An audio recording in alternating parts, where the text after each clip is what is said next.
ঝিনাইদহে truck motorcycle সংঘর্ষে একই পরিবারের ৩ জন নিহত। ঝিনাইদহের শৈলকুপায় ট্রাকের সঙ্গে মোটরসাইকেলের মুখোমুখি সংঘর্ষে একই পরিবারের স্বামী স্ত্রী ও শিশুসহ ৩ জন নিহত হয়েছে।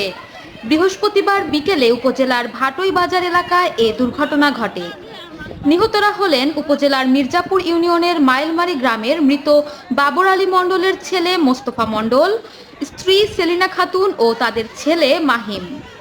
এলাকাবাসী সূত্রে জানা যায়, ঘটনাস্থলে পৌঁছানোর পরই বিপরীত দিক থেকে আসা একটি ট্রাক তাদের সামনে থেকে ধাক্কা দিলে ঘটনাস্থলেই শিশুটি মারা যায়। পরে হাইওয়ে পুলিশ বাকি ২ জনকে সদর হাসপাতালে নিয়ে যায়। শৈলকুপা থানা ওসি জানান, দুর্ঘটনায় ৩ জন মারা গেছে, তার মধ্যে একজন শিশু। আমরা জানতে পেরেছি ঈদের বাজার করতে তারা সপরিবারে ঝিনাইদহ শহরে যাচ্ছিলেন।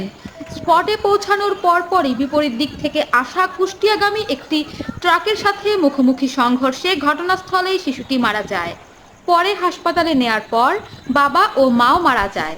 ট্রাকটি ধরার চেষ্টা চলছে।